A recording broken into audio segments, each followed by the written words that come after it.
This is Dream Vision 7 Radio Network. Welcome to The Anxious Voyage. If you think that title sounds bleak or foreboding, one of two things must be true. You're very lucky, or you need to get out more. On this program, we share stories of life and living. We compare notes. We discover commonalities.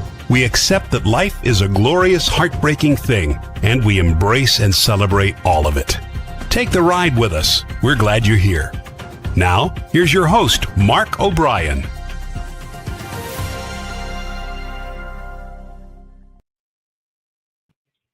Hello, welcome indeed. We are certainly glad you're here. We are coming to you again, and as always, from world headquarters in Middletown, Connecticut. I'm joined today by three of my favorite people, Gail Harris, who is an award-winning ghostwriter, Carey Corr, who is a filmmaker based in California, and Colin Smith, the listener, who is in the UK.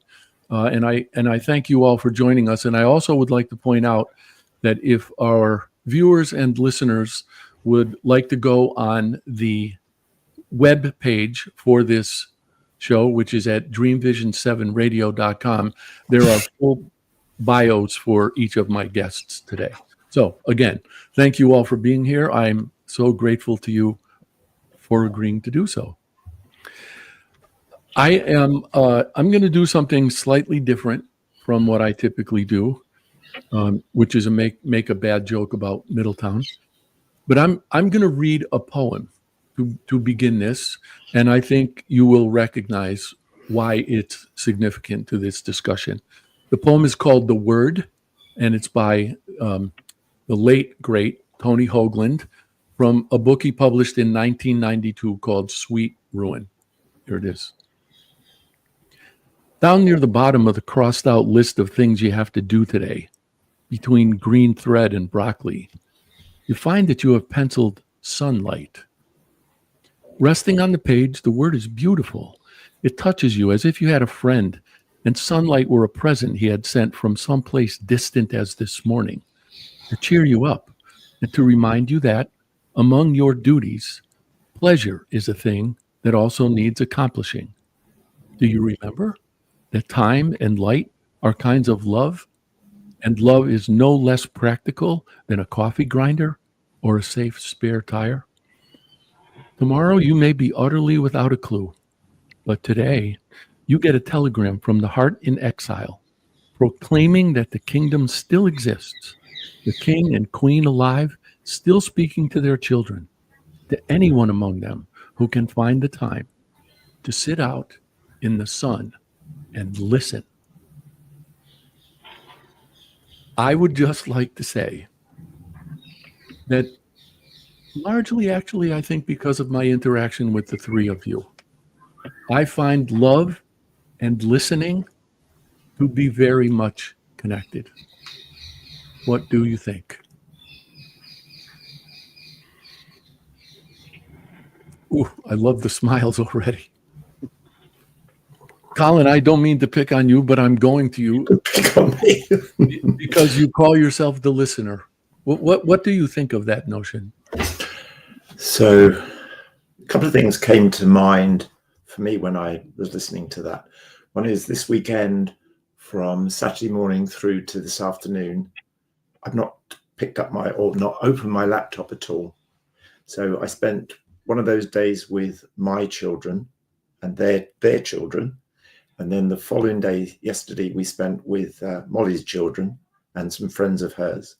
And then we were there last night and this morning. And it's absolutely beautiful here in the UK at the moment. So when you said the word sunlight, it just brought all of what's just been shared to light. And the other point, the other thing that came up was something that came up in a conversation I had with Andy, and you all know Andy. Yeah. And we talked about being in a state of love. As in, my description is, you three people are the most important people in my life at this moment. Oh, right? Now, obviously you're not, but in this moment, you truly are. And she describes it as being in a state of love. Not the romantic kind or all those things, but this place, if you like, this state of being with each other in love. So that's my first thoughts. Thank you. Gail, Corey, I don't want to pick on you, but please, if you have anything to add, please do. Sure, I'll add some things. First, the poem, beautiful and enlightening, and gave me a reminder that life is a dialogue. And maybe that isn't something in words spoken always, maybe just seen, or maybe they're not there at all. That, I mean words. And I love Colin's edition and taking from Andy. The moment, right? The next, for me, as I frame it, the next frame from a filmmaker's perspective. We have to come there from the now, right? So now is the love that there is to be in. It's not somewhere out there in the next scene. It's just now. And thinking about the next scene is an interference to that, right? And that's why I love the poem, because of the word sunlight. It exists for all of us all the time, but if we're not in dialogue with it, we might forget that it's out there. What do you think, Gail? I think that listening and love are really the same thing in a sense. In other words, when you're truly listening, and obviously, Colin, you know this, but Carey, you do too, we all do, that when you're listening to somebody, truly listening, that is an act of love.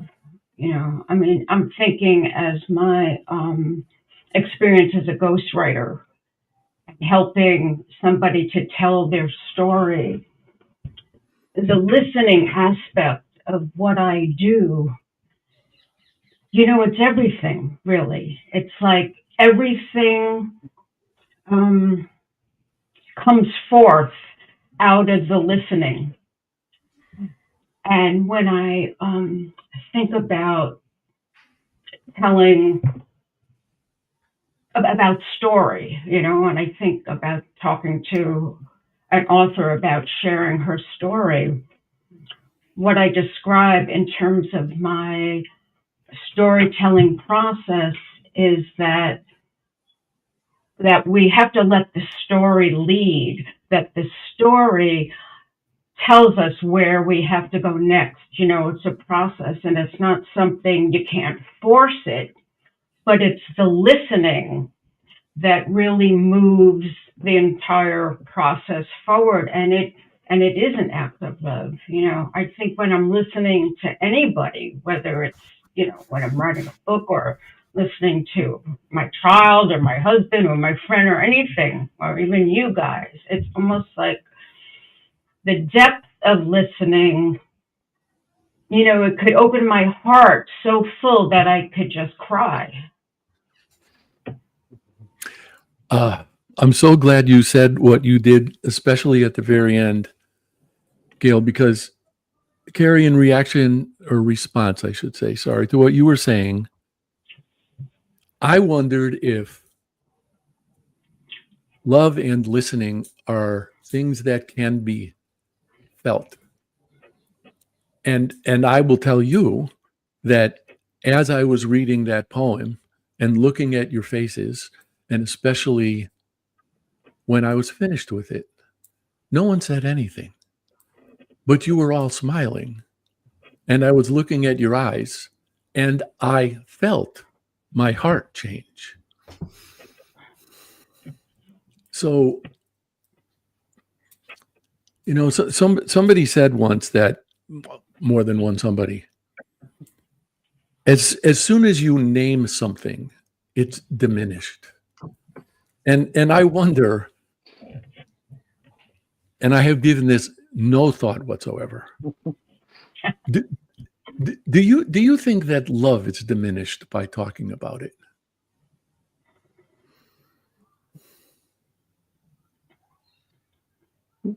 I have something that's come to me about that, and I having a little difficulty expressing it. So maybe that's an answer, but I'll go beyond that.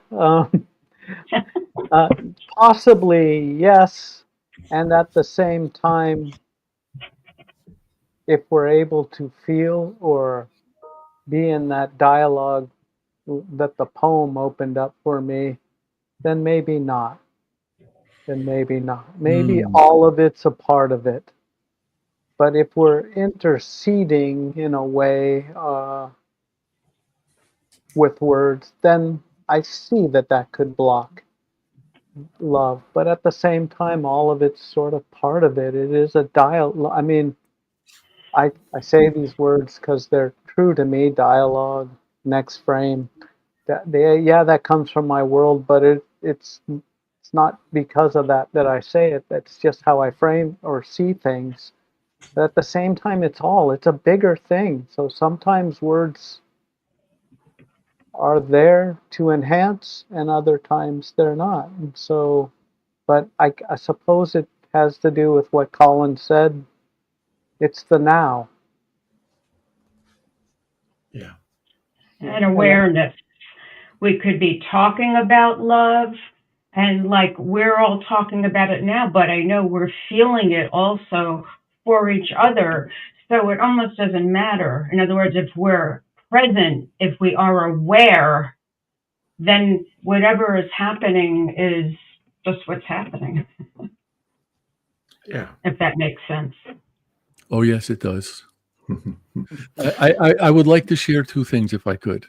One, I was talking to a gentleman this morning. I've known him for quite a long time. We've never been in the same room together. And he was courageous and vulnerable enough to post something on LinkedIn last week. And the very first sentence he wrote was, "My dog is dying." And then he went on to write this brilliant post about the notion that social media gives us opportunities to make it appear as if our lives are perfect. And so he wanted everyone to know that despite appearances on social media, this is going on in his life. And he made some indication as to how it affected his wife and his two sons. I spoke to him this morning. We talk on Monday mornings at 10 o'clock. And so when we finished the business that we had to discuss, I said, "May I ask you a personal question?" And he said, "Yeah." And I asked him how he and his family were bearing up with, the dog's name is Hunter, with Hunter's illness. And at the very question, he was moved to tears. Neither one of us had a single thing about love. Neither of us had a single question about whether it was there. Okay. Didn't need to be spoken. And the other thing I want to share with you is that, and Carey, this bears on film, Tim Burton's Batman came out in 1989. And if I tilted my camera a little, you could see all of my Batman memorabilia back there. My two sons and I went to see it. Sean was 5 and Quinn was 3. It has been re-released. Tim Burton's 2 films have been re-released in Dolby, and they are being shown in Dolby-equipped theaters for one night only, and that night is tonight, and Quinn and I are going. And I just know that as soon as Danny Elfman's score starts to play, I'm just going to reach and I'm going to put my hand on his arm. I just know it. Neither of us is going to say anything about love at that point. There will be no mistaking it. Yeah. I am going to share one other thing, which is right here. This is from the late psychologist, Dr. Carl Menninger. I tell myself to listen with affection to anyone who talks to me. This person is showing me his soul. It's a little dry and meager and full of grinding talk just now. But presently, he'll begin to think. He will show his true self. Then he will be wonderfully alive. Is there more being wonderfully alive in the sharing or the listening? Or should they be indistinguishable?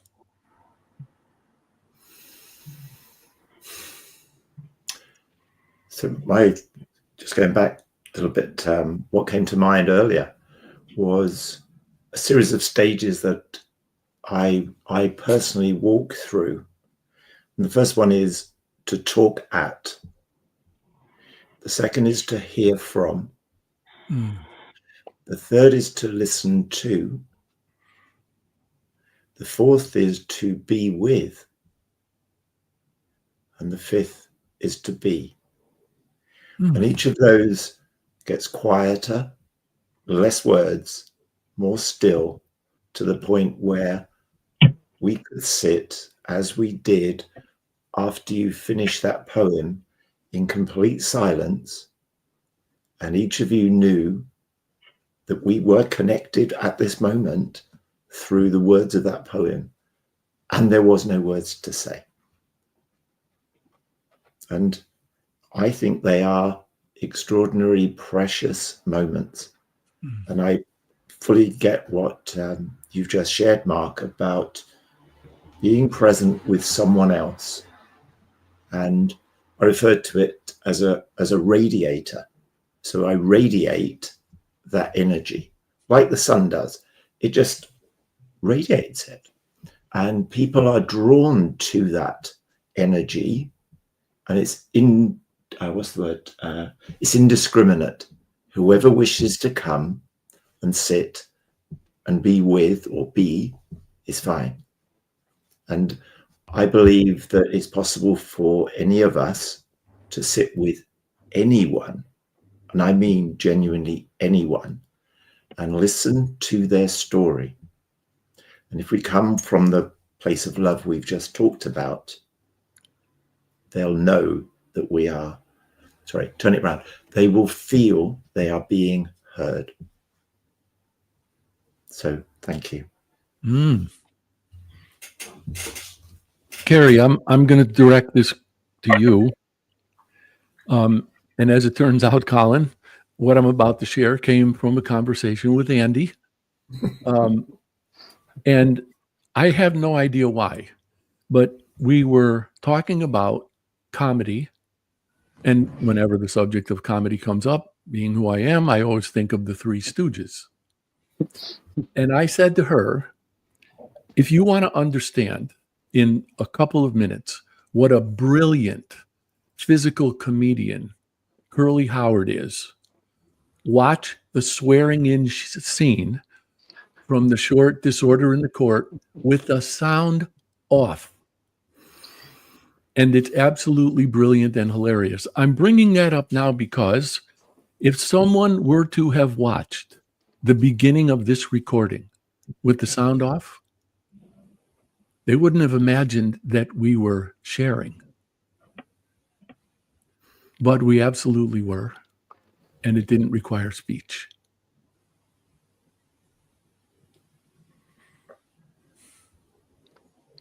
Yeah. And I will have to reveal, this is off topic, but that is a trick I learned from my older son, Sean, who said to me one time, Sean is, he's a basketball fanatic. He was a wonderful basketball coach. He said, if you ever want to understand how bad NBA basketball is, watch a game with the sound off. And he was right. Without the announcers constantly pumping up whatever is or is not happening on the court, it's not terribly exciting at all. On the connections that we've just agreed to about love and listening, you may recall that on one particular friendship bench, we were talking about curiosity, and I asked the question, particularly of Phil Williams, and I feel comfortable saying that because he's been on the show. Do you think love and curiosity are related? Or no, I think the way I put it was, do you think curiosity is an act of love? And he surprised me by saying no. But his reason for saying no had to do with his academic curiosity. And I didn't really want to challenge that, but I could certainly consider that to be an act of love, pursuing your academic curiosity. But what do you think? Do you think curiosity is dependent to some extent on love? My first thoughts, I have a particular issue with the word curiosity, because that feels I want to know something of you. Mm-hmm. But if it's interest, and I mean, they are very subtle. I'm interested in you, Mark or Gail or Carey. And that, I think, is the act of love. So I'm genuinely interested in you and all the things that you may bring up in the conversation. So, in a way, it's another way of saying listening, curiosity or listening. Like you asked the same question of both of those words, Mark, but they're almost the same thing. How could you be curious? I mean, a person who's curious is listening, whether it's, they're reading or, they're open to the information coming in. They're listening for it, like figuratively. It could be literally, but they could be reading it, or they're similar. This fascinates me. So I'm just going to say, please don't be surprised if you find that I've written something about this. But it's tempting to say that the difference between interest and curiosity is a distinction without a difference. But I'm not sure. And I think there can be, I don't want to say ulterior, but I think there may be motives that could be attributed to curiosity that might not be attributed to interest. There's something, I don't know, there's something that feels more sincere about it to me. Yeah, I would agree. Yeah. Okay. Well, on that, I'm sorry, Carey, go ahead. No, I was going to say that it is, what's interesting about it is I see my life as a constant curiosity. And I've come to learn that maybe the definitions of words don't matter for me. I gravitate to curiosity over interest, but that's just me. I don't know. It means something, and I can't express the meaning to you all that would be written in a book that you could read the 5 meanings. But curiosity is love, is life, is just how I operate. But that's me.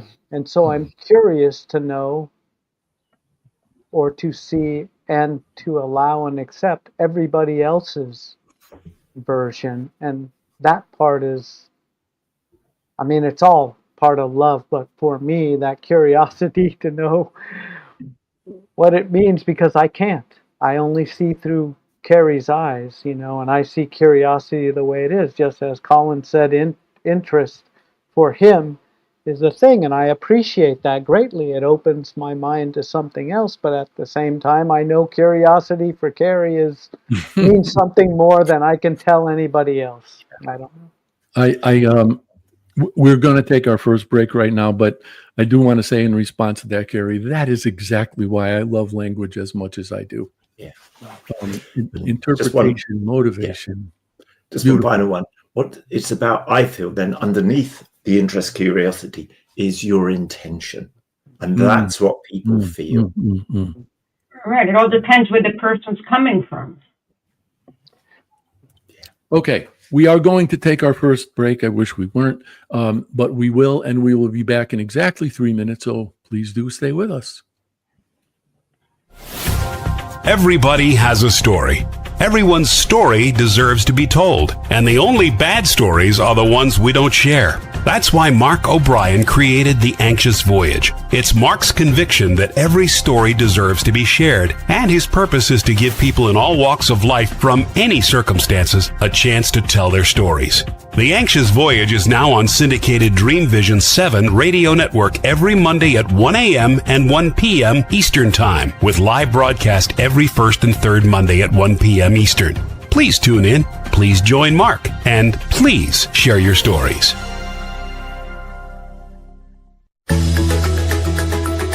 Ever wonder what it's like to have your own radio show? Well, wonder no longer, because you can dip into the radio airwaves by being host for the day on syndicated Dream Vision 7 radio network. It's a fabulous way to get your radio feet wet. It's an opportunity to market your business, modality, or book. Have a guest, mention a sponsor, and take callers. Or you may want to facilitate a lesson by going solo. It's up to you. Listeners can be online, mobile, in cars with Bluetooth, or listen through Amazon's Echo by asking, Alexa, play Dream Vision 7 Radio Network. For more details, go to dreamvision7radio.com and click on Host for the Day.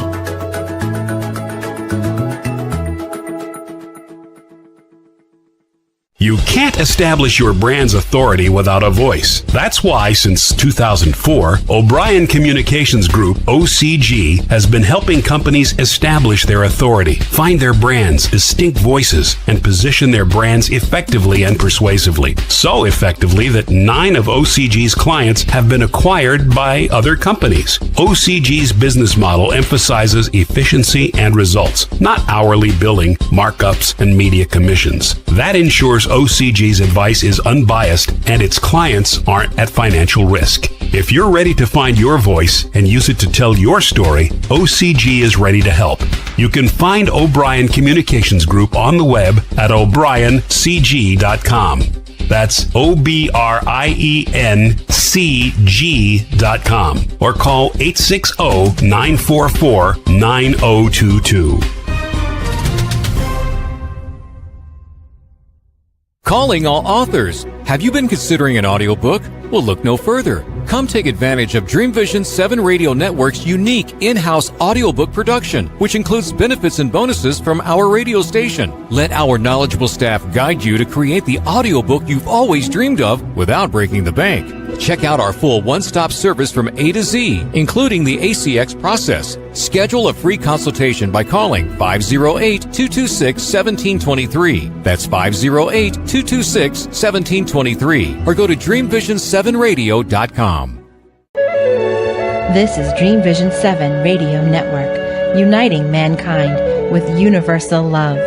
Our shows are created from the heart, bringing each listener to a place of divine enlightenment. Breathe, relax, and enjoy. Let life flow.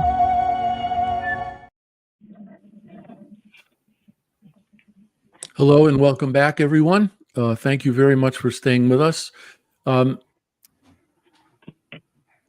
when you were talking about your 5 levels, I'm going to call them of presence, I wrote down the word distraction.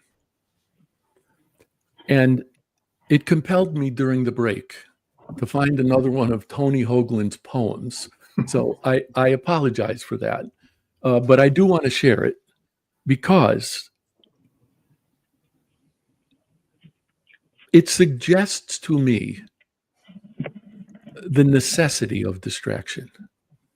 And that if we are not distracted, and if we don't recognize the distraction, I don't know that we appreciate as much its absence or the determination not to be distracted and to be present and to listen. So I will read this if you'll indulge me. It's called In the Land of Lotus Eaters. What was the name of the bronze-headed stud of a Greek deity in charge of the temple of distraction, around whose shrine the ancient Greeks would congregate like flies for hours instead of working in their shops and fields? I remember dying for a drink about the time my grandmother was ready to say her final words into someone's ear. I remember seeing in the air above her head, among the tubes and stainless steel, a vision of a speedboat with a laughing girl on board, a red speedboat with the word Aloha stenciled on the bow, ready to take me anywhere. I guess I'm just the kind of person who needs to be continually reminded about love and brevity, about diligence and loyalty to pain. And maybe my attention is just permanently damaged, never coming back from too much television, too much silly talk, the way Ulysses' men turned into swine from too much recreation in the Lotus Land, then ran away because they couldn't stand to see what they'd become. That's why the newsreels of Cambodia must be divided into slices by deodorant commercials, why the lipstick shades to choose between in drugstores equal the number of remaining whales. That's why the demolition of the rainforest is directly proportionate to the number of couples entering therapy in Kansas City. It's as if in another version of the Odyssey, Ulysses' men forgot to tie him to the mast, and he abandoned ship to chase the luscious a cappella voices of the sexy siren sisters, to chase and chase and chase and chase and chase and chase. And the archers shot their arrows with their eyes closed, and the workers in the factory denied any knowledge of what the weapons would be used for, and the name of the one in charge was forgotten, and the boat sailed on without a captain. Obviously, Tony Hoagland's not around to talk to anymore, but I'd love to know if he wrote that poem because he realized how necessary and at times dangerous and detrimental distraction can be. And in recognizing the danger and distraction, we can choose not to be distracted. Does that make the slightest bit of sense? If it does, could somebody please explain it to me?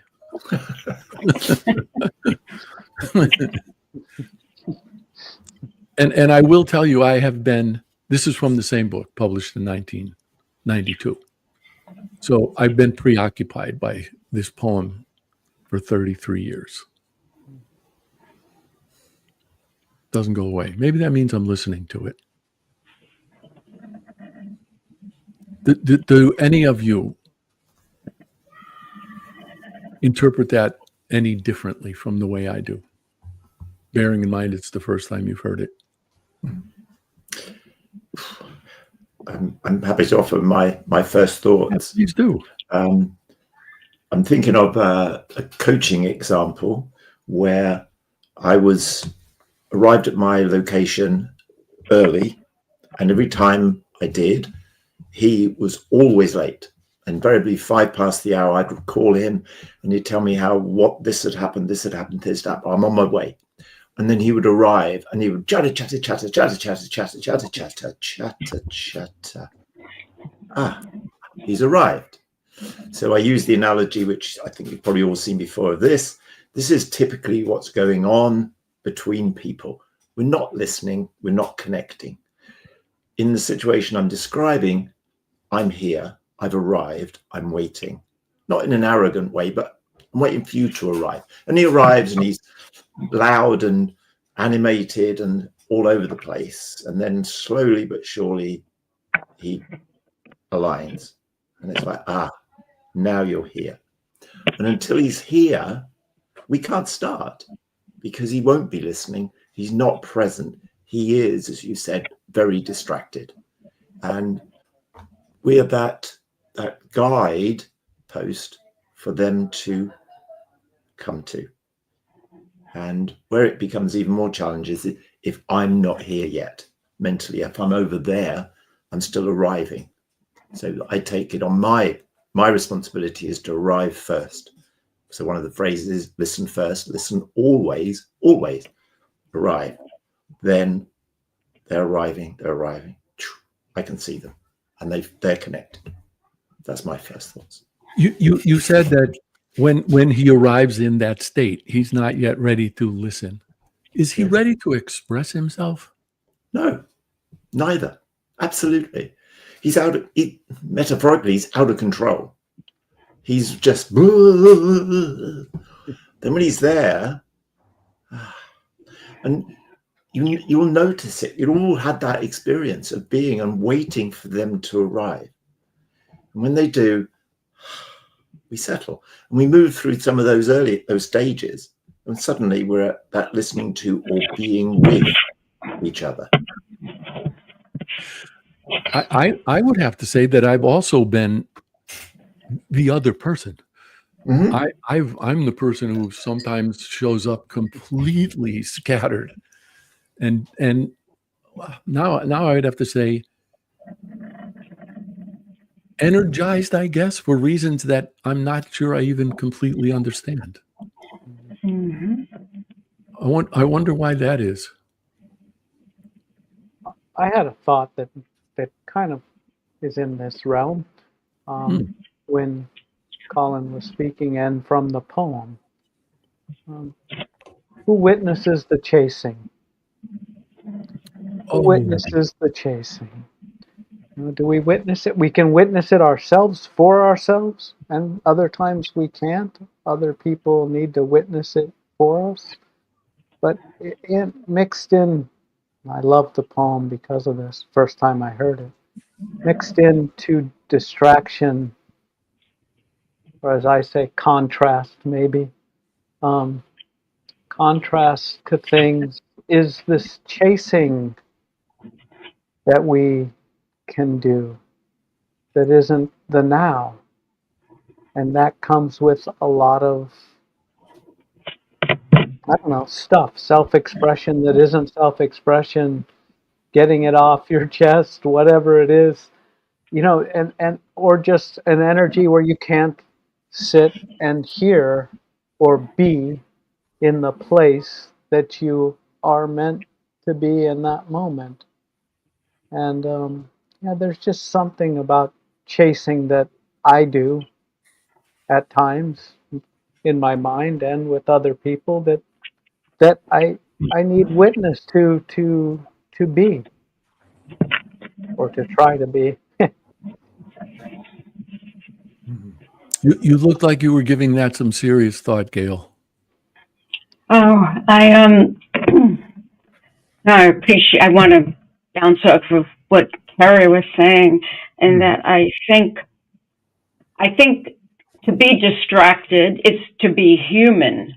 And that said, I believe that distraction is a very spiritual term, because when we are distracted, we're not present to what's going on around us, but we're also not present to some pain that's coming up inside of us. And so we're really distracting ourselves from our own inability to deal with whatever is presenting itself to us in our own emotions and psyche. And there's nothing wrong. It's just that, to me, this is really the nature of the spiritual path, in a way, to learn how to, like that witness that we're talking about, Carey, to be present to the distractions. And I know for myself that I'm learning to be present to the discomfort that comes up inside of me that's distracting me from whatever it is going on. It's a very personal thing. In other words, we can be distracted, like Colin, when you were describing the person coming in and they were distracted. They were distracted from you and they didn't know what was going on. But I'm kind of taking what both you and Carey together is that they're really distracted from their own self. There's something coming up for them. Why was that guy late in the first place? You know what I mean? It's like we all have our journeys. And so the distraction is sacred almost, because when we can see our distraction as a way to let go of something that's getting in our own way of being present to who we really are, that's a beautiful thing. It's brilliant. Beautiful. Yeah. Beautiful. Agreed.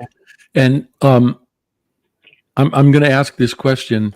I'm really afraid our third segment's going to be short, but I want to ask it. I don't know if you saw my eyes pop open, Carey, when you talked about who witnessed the chasing. Is everyone familiar with the literary term, the device foil? Foil? Foil. Mm-hmm. So I'll just share that foil is borrowed from jewelry making. So when jewelers are making, let's just say, a ring, they will put foil underneath the stone to reflect the light back up through the stone to make it appear more luminous or radiant or something. But given what you said about witness, Carey, it really made me wonder if we are all foils for each other. Because when you said what you said about witness, it blew me away, because it never, ever crossed my mind to ask that question. And without you as foil, it never would have occurred to me. So I love the relationship between our dependence on each other and the necessity of listening. I have to chime in here because I loved your foil reference, and I didn't know it was from jewelry making. And at the same time, I have thought of this many times, and it's heard, and it's a lot of places. We're mirrors for each other, right? But foil now is my new favorite term for that, because it's an amplification that's more clear than just a reflection. Well, that's in my mind. So akin to curiosity, that's Carey's version. But I do feel that. I feel like foil is a great way, because and it leads into light and all these other things, because the brightness off that shows what it shows, and maybe shadow, maybe little light spurs, and all of that, and that's why, in a sense, for me, it's better than mirror to explain for me what other people do to witness my chasing and everything else, for that matter. So I would just like to say, before we go to break, the only reason I know that is because I was a literature major, and that's where I learned it. And writers will deliberately put characters into stories as foils for another character, to show us things about that other character we might not have seen. Yeah. All right. I think the way we amplify each other through the high quality listening that each of us does helps each of us think better. Yeah. So thank you all for what's bubbling up for us. And in my mind, different is always better. Mm-hmm. All right, so we will take this last break, get it out of the way, so we can get on with the final segment. Please stay with us. We'll be back in 3. Are you ready for the quantum age? Humanity's next step in evolution? Dream Vision 7 Radio Network invites you to the extraordinary platform of evolutionary voices for the quantum age. Let's explore. Learn more about this upcoming age, where we bridge science with spirituality, Where potentiality meets reality. where we take compassion into action. Our trailblazers and visionaries will ask the whys, the what ifs, while igniting continuous possibility. Come along with with us into an age beyond what we know today, where we can grow together in unity consciousness. Experience evolutionary voices for the quantum age, Monday through Friday at 8 a.m. and 8 p.m. Eastern on DreamVision7Radio.com. You can't establish your brand's authority without a voice. That's why, since 2004, O'Brien Communications Group, OCG, has been helping companies establish their authority, find their brand's distinct voices, and position their brands effectively and persuasively. So effectively that 9 of OCG's clients have been acquired by other companies. OCG's business model emphasizes efficiency and results, not hourly billing, markups, and media commissions. That ensures OCG's advice is unbiased and its clients aren't at financial risk. If you're ready to find your voice and use it to tell your story, OCG is ready to help. You can find O'Brien Communications Group on the web at o'briencg.com. That's OBRIENCG.com or call 860-944-9022.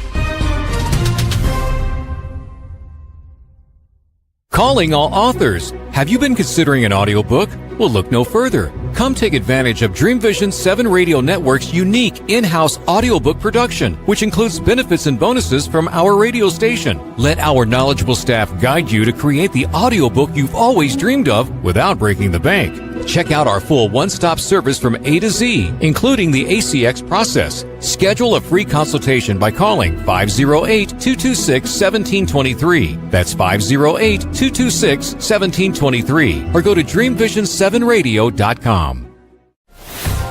Everybody has a story.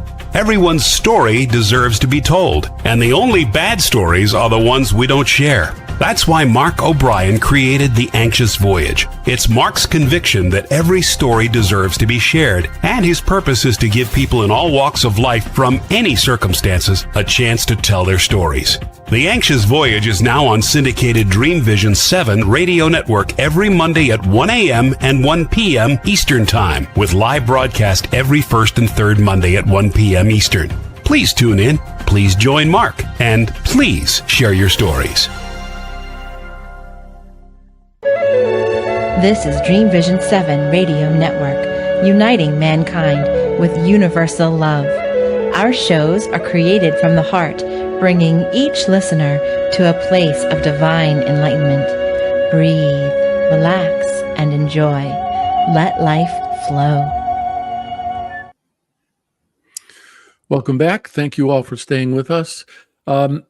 Carey, when Colin mentioned the difference between interest and curiosity, and added intention, by the way, I wrote down, when you were responding to that, I wrote down definition/interpretation. And I just want to share something that I just found a connection to this conversation in. While I was the late blooming college student I was, I took a course, and we spent the entire semester on one book. It was written by Professor Willard Van Orman Quine, who was a mathematical logician, and he was trying to apply the precepts of mathematical logic to language and interpretation. And I actually got myself in trouble at one point because I said to the guy who was teaching the course, you know, if Professor Quine had called me first, I would have told him to save his time. And I actually had a friend at that point who had a PhD in theoretical linguistics. And he called Quine's book Mental Gymnastics at the Expense of Language. My question is, and again, this is another thing that occurred to me, thanks to all of you from this conversation. Doesn't the impossibility of that kind of literal translation speak to the importance of listening? Because to cite your example, Carey, some words that you use and think about may not mean the same things to me, but I will never know or be interested in finding out what they mean to you if I'm not listening. So, actually, this is something I thought of before the break and the conversation we were having about distraction. All of this is a creative act. The witnessing is a creative act. Wow. Humans are creators. We're storytellers. That is literally what we do. We do it in our own head and we do it with others, and we're doing it right now. And there's something about tying all that to love, what you're talking about, Mark, to the indistinguishable definitions, because each of us have our own. Taps, for me, imagination, which then creates dialogue. And it's that imagination that each one of us has that we express through, but most of the time we don't understand that as well. So when there's a foil, my new favorite term, I was about to say mirror. When there's a foil, right, we start to witness it within ourselves or within somebody else, then that maybe comes back to us. That it is a creative act, that all of this is tied to our imagination and our own unique personalities that can't be duplicated, that aren't duplicated. And so all of language, to apply mathematical logic to something that is so vastly different, so incomprehensibly unique to each person, and that the others can't really get, then I don't know if it diminishes it. I think that actually, I mean, I liked the idea that it was mental gymnastics, and at the same time, it's given us something to have a conversation and to listen to each other about. And so, but in the contrast of things, in the foils, in the witnessing, all of this is love at the bottom of it. And all of love is a creative act. And so we just have these conversations because that's what we do as human beings. And none of them can be right nor wrong or anything other than our own little perspective that is, and I said little, and it is little in comparison, but it's as equally grand as everybody else's as well. And so that to me is creativity, and I don't know how else or what else to say about that. I love what you've shared. I really love what you've shared. And the only bit that comes up to me and you started with this, Carey, is dialogue. And that if we share into the middle as it really has felt as we are doing today, then I've become more aware of some of the nuances of the words I've used from the conversation, or what you've shared into the space, and Gail has and Mark has. And it doesn't mean that one's right, one's wrong. Actually, they're all right. And the more I can hold all of those as possible rights, we're all going to get on well. That's my thoughts. Thank you. Gail, I'm just going to pick up on your ghostwriting and how what Carey just shared and what Colin just shared must be so important to what you do. I mean, the word intimate just jumped into my head. To be able to share someone's story to the extent that you write it or help write it strikes me as intimate. Does it feel that way? I think you may be on mute, Gail.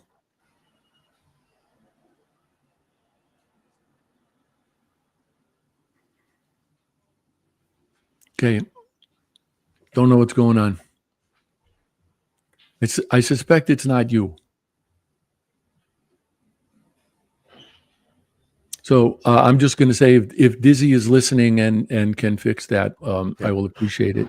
Can you hear me, Mark? Yes. Right. And you, Carey? Yes. Yeah. Yep. Okay. Okay. Can you hear me now? Yes. Yeah. Okay. That was weird. Something's going on with my iPhone. It's showing up some things it never did before. And anyway, let me see. Yeah. I don't know. Let me just say, because I want to go back to what Carey and Colin were saying, and well, the conversation before is that words, and it'll apply to what you just said, but words in a sense are very elusive because we all have our different interpretations of them. And that's why listening is so important, because then you can listen beneath the words and really get at what the truth is for that person. And so in a sense with the ghostwriting, that's clearly one aspect of what I do. It's incredibly intimate, and there's that level of trust that has to be there, that it goes beyond the words, it's like soul to soul. I don't know if that answers your question, but yeah, it does. It absolutely does. I find myself, as I'm listening to you, I find myself trying to imagine what that feels like.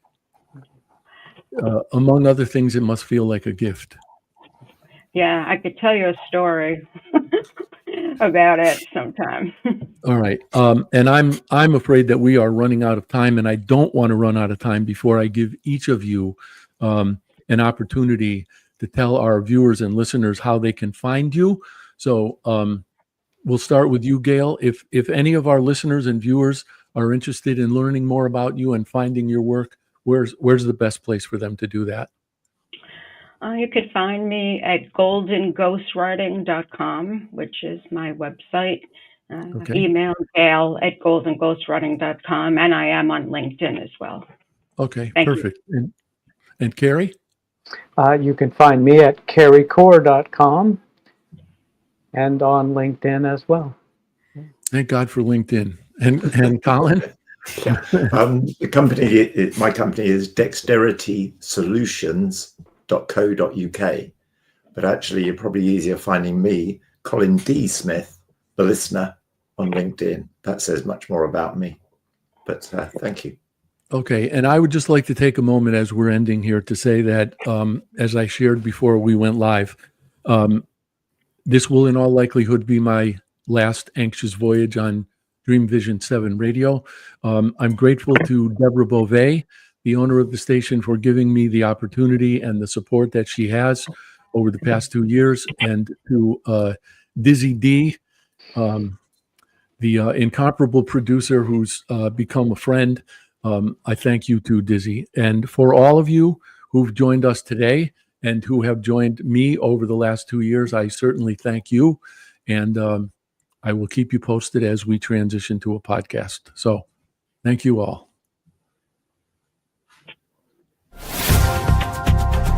Thank you for tuning into The Anxious Voyage, the program dedicated to sharing stories, helping people, and celebrating life. You can see and listen to The Anxious Voyage on syndicated Dream Vision 7 radio network every Monday at 1 a.m. and 1 p.m. Eastern Time, with live broadcast every first and third Monday at 1 p.m. Eastern. If you have a story to tell, or if you know someone who does, please email the host, Mark O'Brien, at mark@o'briencg.com. In the meantime, please remember, the only bad stories are the ones we don't share.